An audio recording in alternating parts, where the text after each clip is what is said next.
The fog clung to the crags of Ben Bui like a damp, discarded woolen blanket, muffling the world in a grey, rhythmic silence.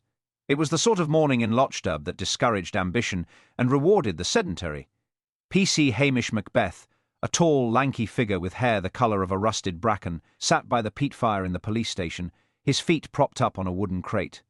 The delicious aroma of frying bacon drifted through the small kitchen, competing with the sharp, earthy scent of the damp wool socks drying on the hearth. At his side, Lugs, the ugly mongrel with ears that seemed to belong to two different breeds, gave a low, soulful whine. "Patience, man," Hamish murmured, his voice a soft Highland drawl. "The grease has to set just right. A rushed breakfast is a wasted life." Hamish was currently engaged in his favourite pastime, the art of appearing entirely invisible to the authorities in Strathbane. His official report sat in the typewriter, boasting a single, lonely sentence about a stray sheep that had since found its way home. If the chief constable believed Lochdub was a haven of boredom, Hamish was safe. Promotion was a threat more terrifying than any poacher. It meant a grey office, hard pavements, and the soul-crushing noise of a city. The peace was shattered by the aggressive, high-pitched whine of a precision-engineered engine. It wasn't the rattling cough of a local tractor or the reliable hum of the grocery van. This was the sound of money and impatience. Hamish sighed, rose slowly, and peered through the condensation on the window. A sleek, silver sports car slung and entirely impractical for the pothole tracks of Sutherland was creeping toward the waterfront. It looked like a shark in the water. Outsiders, Hamish whispered to Lugs, and wealthy ones at rat. That means trouble, or at the very least, someone asking for directions to a craft shop that doesn't exist. The driver emerged, a man in a crisp, fawn-coloured trench coat that had clearly never seen a drop of real Highland rain. He looked around the Misty Harbour with an expression of profound distaste, as if the very air of Lochdub were an affront to his refined nostrils. This was Julian Percival Smythe, no relation to the Halberton Smythes, as Priscilla would later dryly note, a property developer who had recently bought the old croft on the headland, with dreams of invigorating the local economy. Hamish watched as the man pulled out a mobile phone, waving it frustratedly at the sky, in search of a signal that the mountains habitually swallowed. "Hell be looking for the police," Hamish predicted, sitting back down and reaching for his tea. "Hell want to complain about the lack of street lighting or the smell of fish. Well, just bide our time, Lugs. If we don't move, perhaps hell think the station is a museum." But the fog had a way of carrying sound. A moment later, a sharp, panicked scream echoed from the direction of the pier, cutting through the stillness like a jagged blade. It wasn't the scream of a tourist who had stepped in sheep muck. It was the sound of someone who had just looked into the abyss and found it looking back. Hamish's deceptive laziness vanished. He was out the door in seconds, his long legs eating up the distance to the harbour, with Lugs racing silently at his heels. The damp mist seemed to swallow the sound of Hamish boots as he crested the Bree above the harbour, but the visual that met him was far sharper than the morning air. Standing at the edge of the stone pier, Julian Percival Smythe was no longer looking for a mobile signal. He was doubled over, one hand clutching a rusted iron bollard, the other pointing shakingly toward the water's edge, where the tide was just beginning to turn.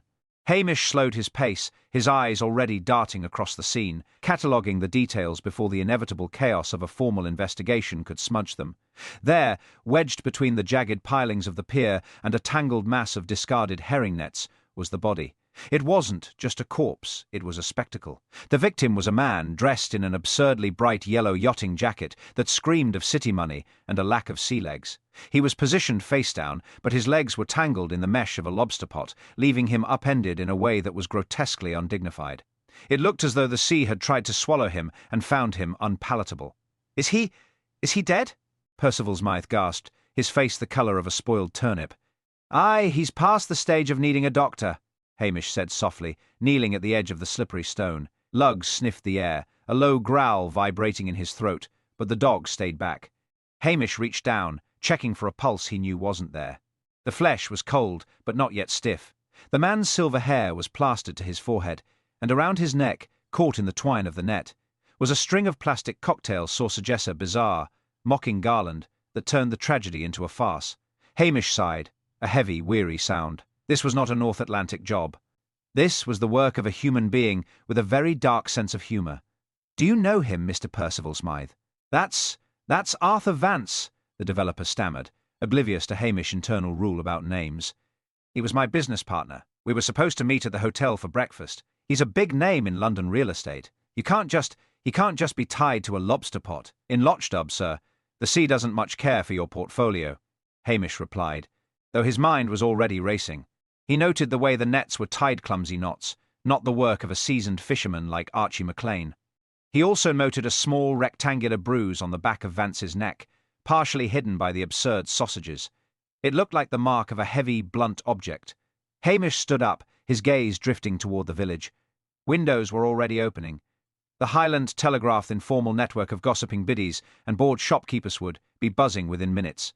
He needed to secure the scene, but more importantly, he needed to brace himself. If a wealthy Londoner had been murdered and humiliated in a Highland harbour, the heavy hand of Strathbane would descend with the subtlety of a falling mountain.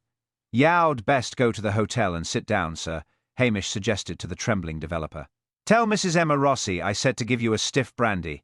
He'll be along to make a proper statement once I've tidied up." As Percival's Mythe retreated toward the village, his expensive shoes clicking uselessly on the wet cobbles, Hamish remained by the body.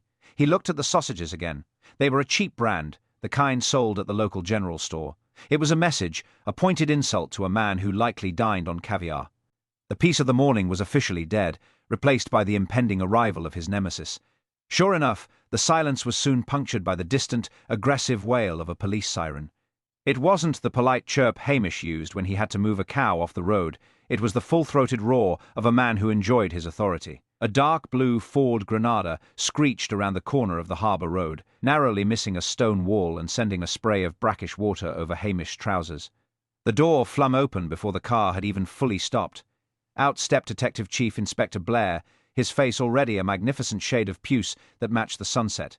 He looked as though he had been poured into his cheap suit and had fermented there. Behind him trailed the usual retinue of wearer-looking detectives, including the long-suffering Jimmy Anderson, who gave Hamish a look of profound sympathy. "Macbeth!" Blair bellowed, his voice echoing off the surrounding hills. "I might have known if there was a corpse in this god-forsaken puddle of a village, you'd be standing over it looking like a startled lamppost. What have you done? Tripped him into the water yourself?" Hamish kept his face carefully blank, the picture of the slow-witted village constable. "Good morning to you too, sir. The fog is lifting, isn't it?" Blair stomped toward the pier, his heavy shoes splashing through the puddles. He looked down at the body in the nets and let out a bark of laughter that held no mirth. A Sassenach in a yellow coat and bangers round his neck. "Lord Macbeth, the locals here are even more mental than I thought." "Who is he?" "Mr. Arthur Vance, sir, a developer from down south. His partner found him not 10 minutes ago." Blair's eyes lit up with a predatory gleam. "A developer? Money, then, and a partner who found him? Case closed. It's the partner. Jealousy, greed, the usual rubbish. Anderson, get the tape up. Move this ginger idiot out of the way. I want this wrapped up before lunch. I am not spending a night in this damp hole." Hamish stepped back, retreating into the shadows of a nearby boat shed. He watched as Blair began to bark orders, trampling over the very spots where a killer might have left a footprint. Hamish knew it would not be easy. Partners didn't usually hang cocktail sausages around their victims' necks. That required a specific, local kind of spite. As the forensic team began their clumsy work, Hamish felt a familiar tug of intuition. He looked away from the shouting DCI and toward the hillside, where the smoke from the village chimneys rose straight into the clearing sky. Somewhere in those houses, someone was laughing, and if he wanted to find out who, he wouldn't find the answer in Blair's fingerprint kits or the developer's bank statements. He would find it in the tea leaves and Lochdub's whispered complaints. Blair's voice continued to batter the morning stillness, a blunt instrument of sound that seemed to physically push the remaining mist out of the harbour. He was currently red-faced and chest to chest with a bewildered forensic technician screaming about the delay in extracting the body from the lobster nets. To Blair, the deceased was not a human being, but a bureaucratic hurdle between him and a warm pub in Strathbane. He paced the salt-stained stones of the pier, his heavy heels clicking with a rhythm that suggested a man who hated the very ground he stood upon. Hamish remained on the periphery, his back against the weathered wood of the boat shed, appearing to the casual observer as though he were drifting off into a daydream. In reality, he was watching Blair's boots. The DCI was stomping through the damp sand and fish scales, obliterating any chance of finding a clear print from the person who had actually dragged the body to the water's edge. "Look at this!" Blair roared, gesturing vaguely at the corpse as it was finally hauled onto a stretcher, the cocktail sausages swaying rhythmically. "It's a mockery of the police force!" "You, Macbeth. Why are you standing there like a stuffed heron? This is your village. Who's the most disgruntled, violent peasant you've got? Because that's our man. Only a local with a warped mind and too much time on his hands would think of the bangers. Hamish straightened up slowly, adjusting his cap with a deliberate, agonizing slowness that he knew drove Blair to the brink of a stroke. "Well, sir, most of the folk here are quite fond of a joke, but they usually prefer them to be living. As for disgruntled people, the blacksmith is still a bit annoyed about his lost sheep, but I don't think he'd take it out on a Londoner's neck." "Don't be smart with me, you Highland turnip," Blair snarled, poking a thick finger toward Hamish's chest. "It's obviously that partner, Percival Smythe. Look at the way he was shaking. Guilt, clear as day. He probably lured this Vance fellow out here with the promise of a scenic view and then whacked him. The sausages are just a red herring to make us think it was a local. I've seen it 1,000 times in town. Professional jealousy disguised as madness." Hamish nodded vaguely, his eyes tracing the line of the harbour wall. "It's a theory, sir, a very loud one, but Mr. Percival Smythe has a delicate constitution. I saw him nearly faint at the sight of a dead seal last week. Tying knots in a wet fishing net while hauling a grown man takes a bit of a sturdy back and a lack of squeamishness." "Are you telling me how to do my job?" Blair's face turned a shade of purple that suggested a looming medical emergency. "I've got more commendations than you've got brain cells, Macbeth. I am taking Percival Smythe into the hotel for a proper interview. By the time I am done with him, he'll be confessing to the Kennedy assassination just to get away from me. You stay here. Guard the nets. Guard the puddles. Don't touch anything. Don't think about anything. And for God's sake, don't talk to anyone. You'll only confuse them with that thick tongue of yours." With a final dismissive wave, Blair stomped off toward the Lochdub Hotel, his subordinates trailing behind like a defeated army. Detective Anderson lingered for a second, catching Hamish's eye. He gave a microscopic shake of his head and a weary roll of his eyes before following his boss.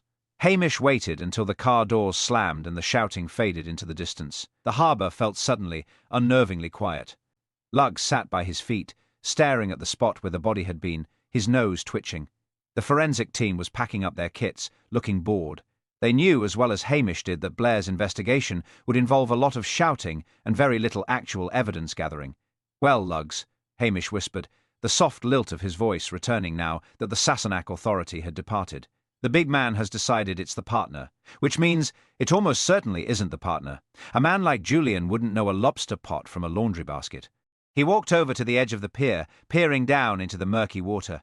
Something caught his eye, a tiny flash of white caught in a splinter of the pier's piling, just above the high tide mark. He knelt, making sure the technicians were looking the other way, and reached down. It was a small, torn piece of paper, damp but still legible. It wasn't a business document or a map. It was a fragment of a church bulletin from Lochdub Kirk, dated 3 days ago. On the back, a single word had been scrawled in a cramped, shaky hand: "Repent." Hamish folded the paper and tucked it deep into his pocket. A business partner from London, a property developer with dreams of invigoration, a string of cheap sausages, and a warning from the Kirk. The pieces were beginning to drift together, but they didn't form a picture of corporate greed.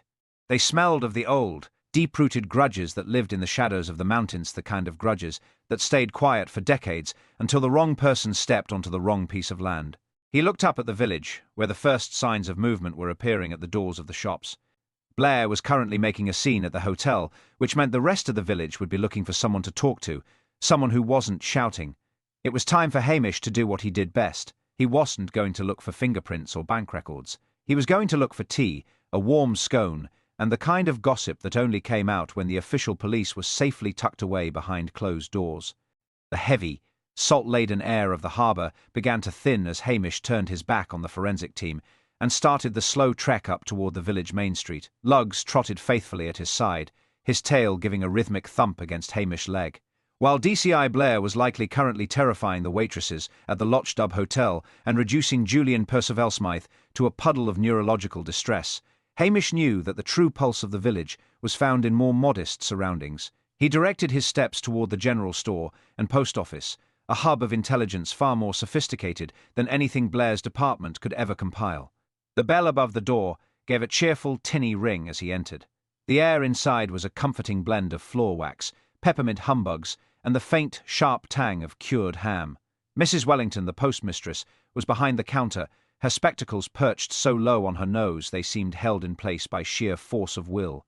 She was currently engaged in a deep, hushed conversation with Mrs. Gillespie, the minister's wife. Both women looked up as Hamish approached. their eyes bright with the predatory gleam of those who had heard a rumour, but were waiting for official confirmation to enjoy it properly. "Well, Hamish," Mrs. Wellington began, her voice a disciplined rasp, "I see the circus has arrived from Strathbane. That man Blair's shouting can be heard as far as the village hall. Is it true? Was it a London man found in the nets? And did he truly have sausages around his neck?" Hamish leaned against the counter with a heavy sigh, the very picture of a man burdened by the incompetence of his superiors. "It's a sad day for Lochdub, Mrs. Wellington. Aye, it was Mr. Vance. And the sausages were a strange touch, to be sure. I don't suppose you've sold many of those cocktail bangers lately. The ones in the blue tins." Mrs. Wellington sniffed, a sound of profound disapproval. "We haven't sold a tin of those since the hiking club came through in August. They are too salty for local tastes. But I'll tell you who was asking about them just last Thursday. That newcomer, the one staying in the old MacDonald cottage. Mr. Henderson. He's one of those nature writers, though I've never seen him do much more than scowl at the birds." Hamish made a mental note of Henderson, but his attention was caught by Mrs. Gillespie, who was twisting her woolen gloves nervously. "He was at the kirk on Sunday. Hamish," she whispered. "The murdered man, I mean. Mr. Vance. He sat right in the front row, bold as brass, looking at the stained glass as if he were planning to buy it and turn it into a coffee table. He didn't stay for tea afterward. He left quite abruptly when my husband started the sermon on the greed of man." "Did he now?" Hamish murmured. He reached into his pocket and produced the damp fragment of the church bulletin he had found on the pier. "I found this near the body. Does it look familiar?" Mrs. Gillespie gasped, her hand flying to her mouth. "That's the handwriting of the Silent Sisters, Hamish. Or at least, it looks like the notes they leave. They are a group of the older ladies I shouldn't say how-ho take it upon themselves to warn the sinful when they think the law is too slow. But they usually just leave notes about Sunday closing or immodest dress. They wouldn't use sausages." Hamish straightened up, his mooching instincts now fully alerted. "I'm sure you're right, Mrs. Gillespie. It's likely just a coincidence. I don't suppose there's a stray scone going, Mrs. Wellington. A man can't think on an empty stomach, and Blair's eaten every bit of breakfast at the hotel. Ill be bound." Mrs. Wellington relented, reaching into a glass display case and producing a slightly dry but substantial scone. "Take it, Hamish. You'll need your strength if you're to stop Blair from arresting half the village. He's already been shouting about the Highland Mafia to anyone who'll listen." Hamish thanked her and stepped back out into the cool air, chewing the scone thoughtfully. He didn't head back to the harbour. Instead, he took the narrow path that led behind the schoolhouse toward the manse. He needed to know more about that sermon on greed and why a London property developer had suddenly felt the need for spiritual guidance 3 days before being found in a lobster pot. As he walked, he noticed a flash of blue silk near the old stone bridge Priscilla Halberton Smythe. She was standing by the water, her blonde hair caught in the wind, looking every inch the aristocrat who belonged to the landscape. She was the one person who could bridge the gap between the village gossip and the world of the wealthy outsiders, and Hamish knew that if Vance had been making waves in the social circles of the county, Priscilla would have heard the splash. He adjusted his stride, his mind shifting from sausages to social dynamics, knowing that the next piece of the puzzle was likely held in a pair of very capable, very elegant hands. Hamish approached the bridge with a slow, rhythmic gait, the dry scone still a heavy lump in his stomach.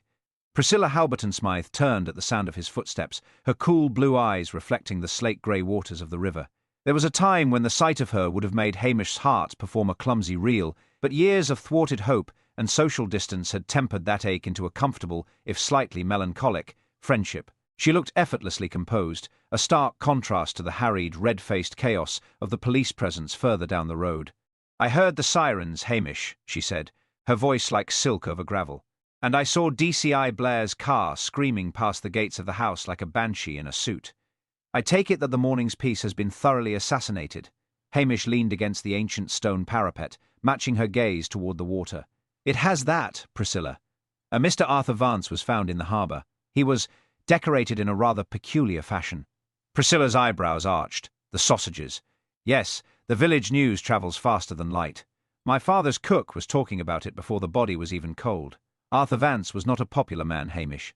He came to the estate last month with Mr. Percival Smythe, trying to convince father to sell the rights to the lower glen for a luxury glamping retreat.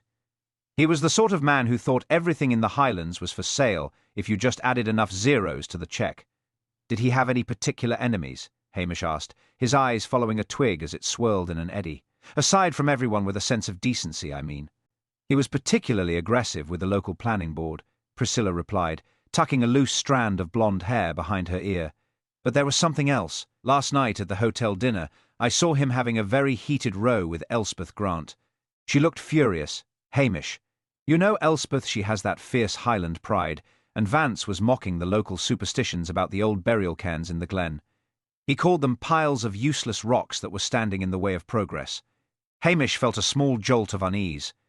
Elspeth Grant, the fiery journalist who had so often occupied the other half of his complicated heart, was not a woman to be trifled with. She was also a woman who knew exactly how to tie a fisherman's knot and possessed a wickedly sharp sense of poetic justice. If Vance had insulted the land, Elspeth would have seen it as a personal affront. Elspeth is a journalist, Priscilla, not a hangman, Hamish said, though his voice lacked conviction. She's a Highlander first, Hamish, Priscilla countered gently, and she wasn't the only one watching him. There was a man at the corner table, a scruffer-looking type with binoculars and a notebook. When Vance started shouting, this man didn't look away. He looked satisfied. I believe he's staying at the MacDonald cottage. Mr. Henderson, Hamish muttered. The nature writer who buys cocktail sausages. Exactly. But there's one more thing you should know. Vance got the call during the main course. He went quite pale as a man like that, Congoned hurried out into the mist. He didn't return for his coffee. Percival Smythe looked relieved at first, then worried. He told father that Vance had been acting paranoid lately, claiming someone from his past in London had followed him north. Hamish straightened, the puzzle pieces rattling in his mind like loose stones. So we have a greedy developer, a furious local journalist, a suspicious birdwatcher, and a shadow from the past, and all wrapped up in a string of bangers. It's a bit much for a Monday morning. Priscilla stepped closer, the faint scent of expensive soap drifting toward him. Blair will arrest Percival Smythe by nightfall, Hamish. He's the easy target. If you want to find the truth, you'll need to look where the light doesn't reach. Elspeth is at the tea room now, by the way. She's writing something, and she looks as though she's chewing on glass. Thank you, Priscilla. You have a keen eye for the wreckage. It's a survival skill in this county, Hamish. He watched her walk away, her stride purposeful and elegant. He knew he should head to the tea room to confront Elspeth, but a sudden thought struck him. The church bulletin fragment he had found hadn't just said repent. It had been torn in a specific way, as if it were part of a larger page. If Vance had been at the kirk on Sunday, he hadn't gone for the sermon. He had gone to meet someone. Hamish whistled for lugs and turned back toward the village, his mind drifting away from the romantic complications and toward the subtle clues that Blair would never see. He needed to find out who else had been in those pews, sitting in the shadows, watching a Londoner pretend to pray while planning to pave over the soul of the Highlands. The suspense was tightening, and Hamish knew that the next move wouldn't be played in a police interview room, but in the quiet, dusty corners of a village that remembered everything and forgave very little. The tea room was a sanctuary of lace doilies and the clinking of china, but the atmosphere inside was as thick as a Highland peat bog. Hamish pushed open the door, the bell chiming a weary protest. Elspeth Grant was seated in the far corner, her laptop open, her fingers flying across the keys with a rhythmic aggression that suggested she was exercising a demon through her prose. She didn't look up as Hamish approached, but her jaw tightened. Lugs, sensing the tension, slunk under the table and rested his chin on Hamish's boot. Priscilla said I might find you here, looking as though You'd swallowed a wasp, Hamish said, pulling out a chair and sitting with a heavy creak. Elspeth finally stopped typing, her green eyes flashing. Priscilla Halberton Smythe should mind her own gilded business. And you, Hamish Macbeth, should be down at the harbour stopping that Neanderthal Blair from dragging an innocent man off to the cells in Strathbane. I just saw them. They've got Julian Percival Smythe in handcuffs. The poor man was crying, Hamish. Crying. Blair has a very narrow imagination, Hamish replied mildly, waving over the waitress for a pot of tea. He sees a business partner and a dead body, and his brain stops working. But I am more interested in what you were shouting at Arthur Vance about last night. Word is you were ready to skin him and hang him out to dry. Elspeth leaned forward, her voice a sharp whisper. He was a parasite, Hamish. He wanted to bulldoze the standing stones in the lower glen to put in a wellness spa. He told me this land's history was just a marketing hurdle. I told him that if he touched those stones, the land would find a way to spit him out. I didn't mean literally into a lobster pot with sausages around his neck, though I can't say I am shedding many tears over the outcome. Hamish watched her closely.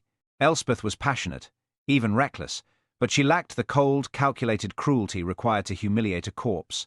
And what about the man at the corner table? The one in the MacDonald cottage?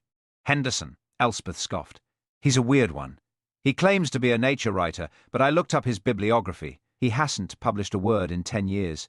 He spent the whole dinner watching Vance like a hawk. But here's the bit your boss missed. While Blair was busy screaming at Julian this morning, I saw Henderson slipping out of his cottage with a very large, very heavy suitcase. He wasn't heading for the bus. He was heading for the old smuggler's path toward the cliffs. Hamish felt the prickle of intuition at the base of his neck. Blair was currently celebrating his big arrest at the hotel, likely ordering a double malt on the taxpayer's shilling. Convinced Head solved the crime of the century by bullying a man who couldn't handle the sight of a needle. Meanwhile, a suspicious birdwatcher was making a run for it across the rugged terrain where the police cars couldn't follow. "Stay here, Elspeth," Hamish commanded, rising so quickly that his chair nearly toppled. "And for heaven's sake, stop writing that article. If Blair thinks you're interfering, hell have you in the back of the van next." He stepped out into the bracing air, his mind racing. He needed to verify one thing before he went after Henderson. He detoured toward the police station, slipping inside while the villagers' attention was still fixed on the drama at the hotel. He went straight to the evidence bag containing Vance's personal effects, which Blair had carelessly left on the sergeant's desk. He fished out Vance's wallet. Inside, tucked behind a gold credit card, was a photograph. It was old, faded, and showed a much younger Arthur Vance standing outside a London pub. Next to him was a man with his arm around Vance's shoulder, a man who, despite the years and the beard, was unmistakably the nature writer from the MacDonald cottage. But it was the back of the photo that stopped Hamish's breath. In the same shaky, cramped handwriting as the church bulletin, it read, "The sausages were always your favourite, Arthur. Eat up." The red herring of the business partner had served its purpose for Blair, but for Hamish, the motive had just shifted from Highland pride to a long-simmering personal rot. Sausages were no local joke, they were a private taunt. Henderson wasn't a nature writer. He was a ghost from a London past that Vance thought he had outrun. Hamish whistled for lugs, his eyes turning toward the towering cliffs of the headland. The mist was beginning to roll back in, turning the landscape into a labyrinth of grey. Somewhere out there, a man was fleeing with a suitcase full of secrets, and DCI Blair was busy filling out a wrongful arrest report. Hamish adjusted his cap, his deceptive laziness replaced by a grim Highland determination. He wouldn't need handcuffs or a siren. He just needed to know the shortcuts through the heather. The damp heather caught at Hamish's trousers as he struck out away from the village, bypassing the main road where the blue lights of Blair's temporary kingdom still pulsed against the stone walls of the hotel. He knew the smuggler's path better than any mapmaker in Edinburgh. It was a treacherous, winding ribbon of sheep tracks and loose scree that hugged the cliff's edge, invisible to anyone who hadn't spent years poaching or patrolling these heights. Luggs ran ahead, his nose low to the ground, occasionally pausing to look back at Hamish with an expression of canine urgency. The fog was thickening again, tasting of salt and old smoke, turning the world into a series of disjointed shadows. Hamish's mind returned to the photograph. "The sausages were always your favourite." It was a phrase that dripped with the kind of intimacy that only exists between old friends or bitter enemies. Arthur Vance had arrived in Lochstub as a conqueror of land, but he had died as a man being mocked for a childhood gluttony or a shared joke from a life-head tried to bury under layers of expensive linen. As Hamish climbed higher, the air grew colder, and the distant roar of the Atlantic against the rocks below became a constant, rhythmic thrum. He wasn't looking for a corporate assassin, he was looking for a man who had waited years to serve a cold, ridiculous dish of revenge. He saw him finally, a smudge of dark movement against the grey curtain of the mist. Henderson, or whatever his name truly was struggling. The nature writer was not built for the vertical realities of the Highlands. He was lugging a heavy, old-fashioned suitcase that seemed to act as an anchor, pulling him toward the treacherous slope. He was heading for the whale's mouth, a deep, sea-carved cave that was accessible only at low tide, and offered a hidden path down to a secluded cove where a small boat might be waiting. "It's a long walk to London from up here, Mr. Henderson," Hamish called out, his voice projected in a way that seemed to come from the mist itself. The figure froze. Henderson spun around, nearly losing his footing on a patch of slick moss. His face, usually obscured by a scowl and a pair of binoculars, was now a mask of raw, vibrating panic. He looked at Hamish, then at the dog, and finally at the suitcase he was clutching like a holy relic. "Go away, Constable," Henderson wheezed, his breath coming in ragged gasps. "Go back to your village and your tea. This has nothing to do with you or your Highland pieties." "I think it does," Hamish said, stepping closer with a slow, deliberate calmness. He kept his hands visible, away from the baton he rarely used. "It has to do with a church bulletin and a photograph of a pub. and it has to do with a man who thought he could hide his past in a lobster pot. Why the sausages, man? That's what I can't wrap my head around. Why the bangers? Henderson let out a high, thin laugh that was dangerously close to a sob. He sat down abruptly on the suitcase, defeated by the terrain and the sheer weight of his own history. Because 40 years ago, Arthur Vance stole the only thing that mattered to me. We were partners then too, small time. We had a plan, a bit of creative accounting. But when the heat came, Arthur didn't just run, he set me up. He fed me to the lions while he sat in a penthouse eating cocktail sausages at a victory party. He loved them, you see. He'd eat them by the dozen while he watched the news of my arrest. He told me once that they were the taste of success. Hamish sighed, the sound lost in the wind. It wasn't the standing stones or the luxury glamping. It was about a 40-year-old grudge that had been kept warm in the dark, and you followed him here. You saw him at the Kirk, trying to look like a pillar of the community, and you decided Head had enough success. He didn't even recognize me at first, Henderson whispered, staring at his trembling hands. I was just a scruffy local to him, a birdwatcher. But then I sent the note. I wanted him to know. I wanted him to feel the fear I felt in that cell.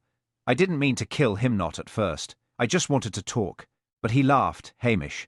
He laughed at me on that pier. He said I was a relic, just like the rocks in the glen. So I hit him with the binoculars, and then I went to the store. I wanted the world to see him for what he was, a greedy little pig. The tragedy of it was so petty, so human, that for a moment Hamish felt a flicker of genuine pity. But the law in Lochdub, however loosely Hamish applied it to poaching, couldn't ignore a man in a lobster pot. Behind them, the sound of a distant whistle pierced the fog. Blair's team had finally realized the village constable was missing and was starting to fan out. "You can't stay here, Henderson," Hamish said, reaching out a hand. "And you can't go down that path. The tide is coming in, and the whale's mouth will be under 10 feet of water in 20 minutes. Give me the bag. We'll walk back down the easy way." Henderson looked at the churning white water below, then back at Hamish's weathered, honest face. The defiance drained out of him, leaving behind only an old man who was tired of running. As he reached for Hamish's hand, the first flash of a police torch cut through the mist from the ridge above. The trap wasn't just for the killer. It was closing on the truth, and Hamish knew he had only moments to decide how this story would be told to the shouting man in the Ford Granada. The torchlight from the ridge above danced erratically through the shifting curtains of grey, the beams reflecting off the droplets of mist like tiny, frenetic stars. Hamish could hear the heavy, rhythmic thud of boots and the unmistakable, percussive braying of DCI Blair. The man was likely still riding the high of his decisive action at the hotel, unaware that the real architect of the harbour's grim comedy was currently sitting on a suitcase a few feet from a precipice. Henderson looked at the lights and then at the churning white foam of the Atlantic below. His shoulders slumped with the crushing weight of a 4-decade-old resentment that had finally curdled into murder.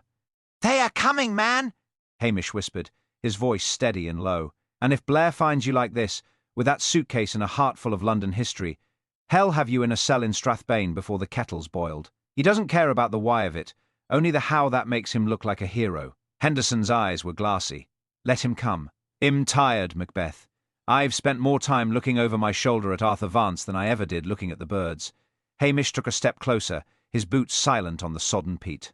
He knew that a formal arrest here, on the cliffs, would lead to a trial that would draw every tabloid in the country to Lochdub. The village would be swamped with cameras, the Sassenach tension would boil over into a national scandal, and the chief constable would undoubtedly decide that Lochdub was too volatile for a lone constable.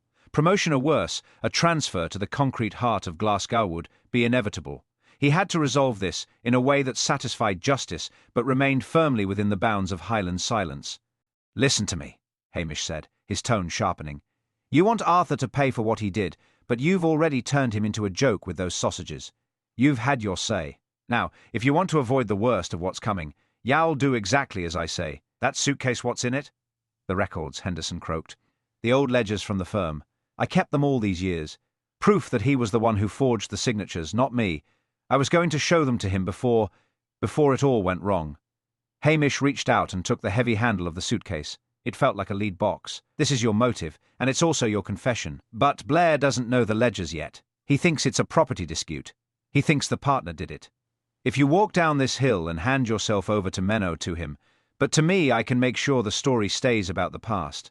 I can make sure he looks like the brilliant investigator who saw through the nature writer mask, provided he doesn't have to think too hard about the details." "Why help him?" Henderson asked, a flicker of confusion crossing his weary face. "I'm not helping him," Hamish replied dryly, the ghost of a smile touching his lips.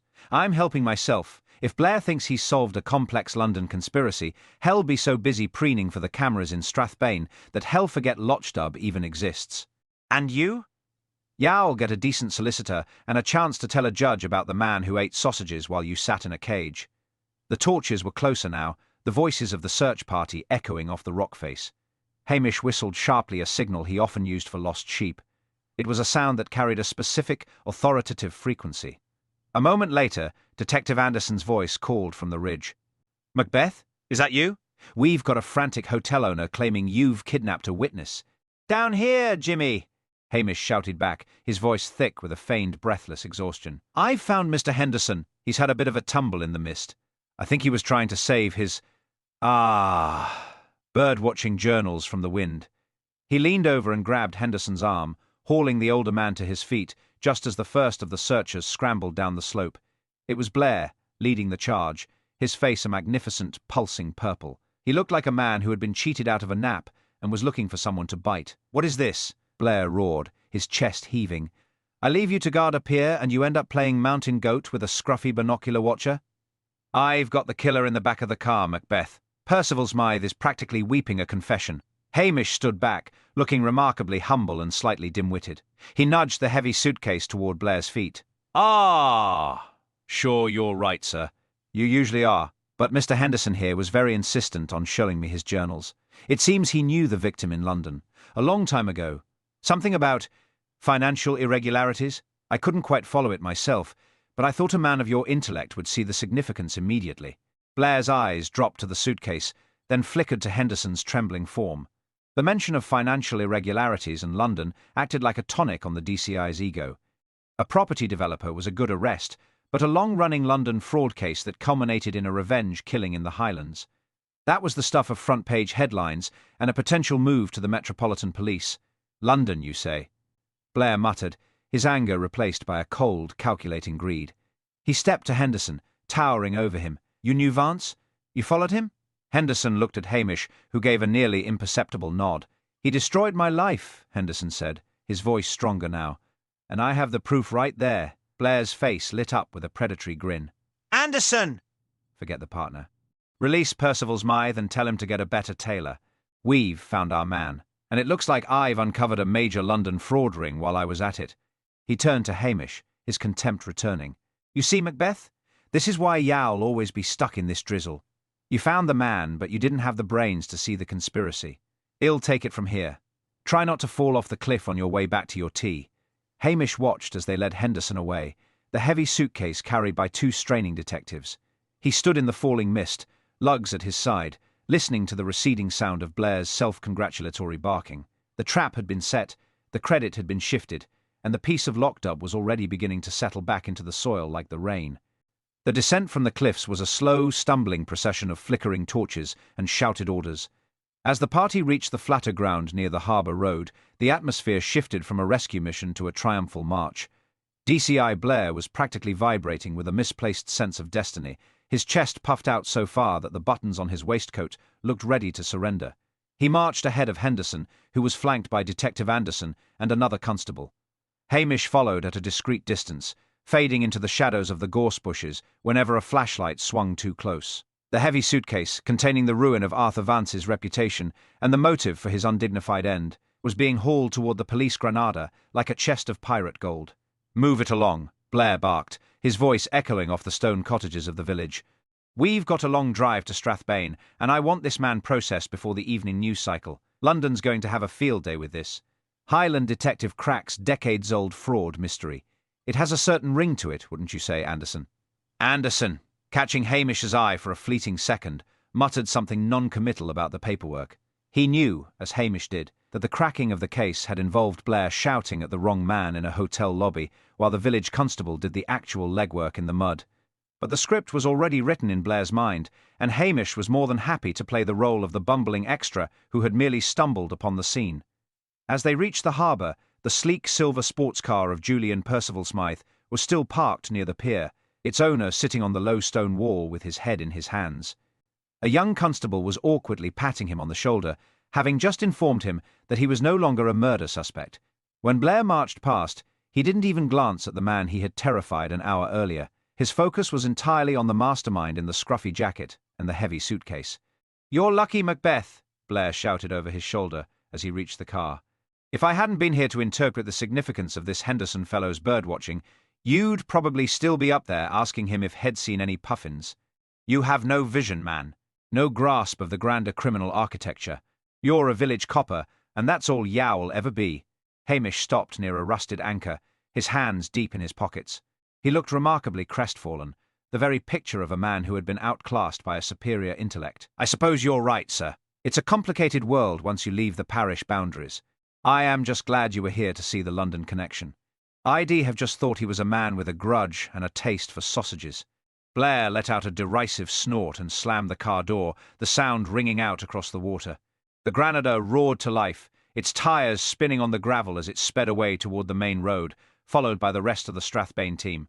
The silence that followed was sudden and profound, broken only by the gentle lap of the tide against the pier and the distant, lonely cry of a curlew. Hamish stood there for a long moment, watching the red taillights vanish into the evening mist. He felt a profound sense of relief wash over him, a physical weight lifting from his shoulders.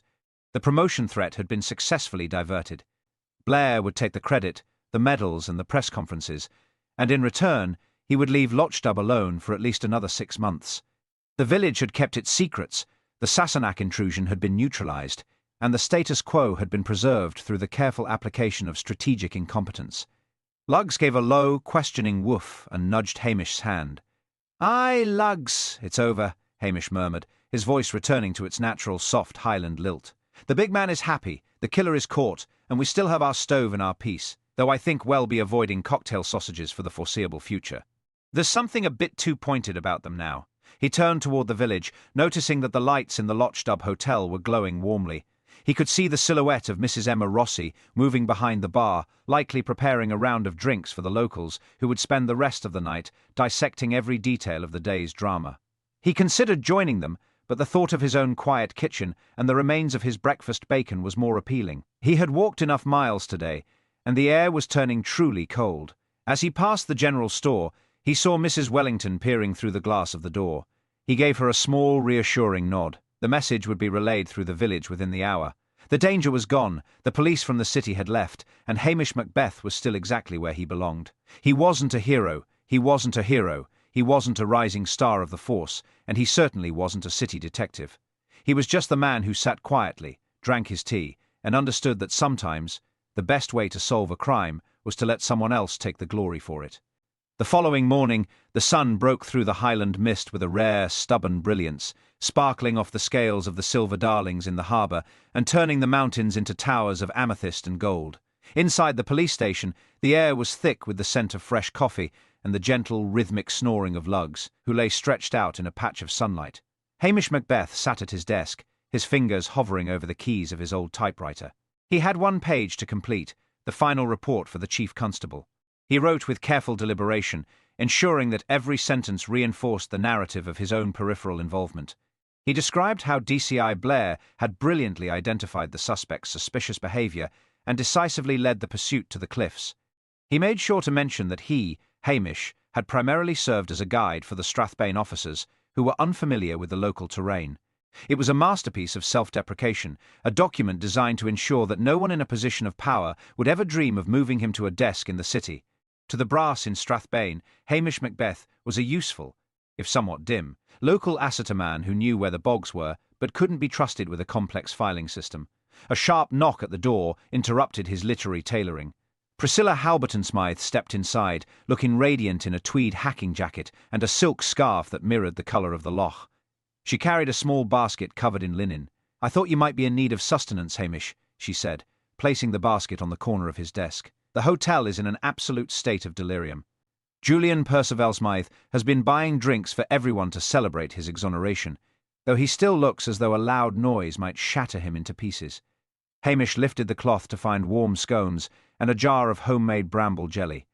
"You're a saint, Priscilla.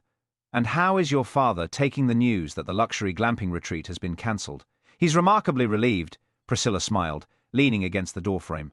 "He's decided that the useless rocks in the lower glen are actually quite essential to the view. But tell me, Hamish the sausages. Blair tells the Strathbane Press they were code for a London gang. Was it truly just about a 40-year-old grudge over a victory party? Hamish sighed, spread a thick layer of jelly on a scone, and took a bite. It was about the smallness of men, Priscilla. Arthur Vance thought he was a giant because he had a big car and a bigger ego. In the end, a man who couldn't forget the taste of a cheap cocktail snack brought him down. People think the Highlands are a place to escape their past, but the mountains just act as a mirror. You see yourself more clearly up here, and for some, that's a death sentence. And Henderson? Hell plead to culpable homicide, I expect, Hamish said quietly. With the evidence in that suitcase, hell take Vance's reputation down with him. It's a messy kind of justice, but it's justice nonetheless. They talked for a while longer, the easy silence between them filled with the unspoken things that Hamish knew better than to voice. When Priscilla finally left, promising to see him at the hotel for dinner later in the week, Hamish returned to his typewriter. He added a final note about the return of the lobster pots to their rightful owner and pulled the paper from the carriage with a satisfying zip. The case was closed. The village had absorbed the shock of the murder like a sponge, and already the talk at the post office was shifting back to the price of wool and the scandalous state of the schoolmaster's garden. The dark undercurrent of the crime had been tucked away, leaving only the breezy charm of the Highland morning. Hamish stood up, whistled for lugs, and grabbed his fishing rod from behind the door. The official police business of the day was concluded, and there was a particular salmon in the Angurna that had been mocking him for 3 days. As he stepped out into the crisp air, he felt the familiar, comforting weight of his routine returning. He was the smartest man in the county, yet everyone believed he was the laziest. He was a man of deep courage, yet he lived in fear of a promotion. He was a lonely man who was never truly alone as long as he had the hills and the heather. He walked down toward the water, his red hair catching the light, a deceptive figure of Highland lethargy. DCI Blair was likely at that very moment standing before a television camera, red-faced and proud, taking the credit for a brilliance he didn't possess. Hamish didn't mind. In fact, as he cast his line into the dark, swirling waters of the river, he realized it was the best bargain Head ever made. He had traded a medal for a quiet life, and in Lochdub's silence, he knew he had won the better part of the deal.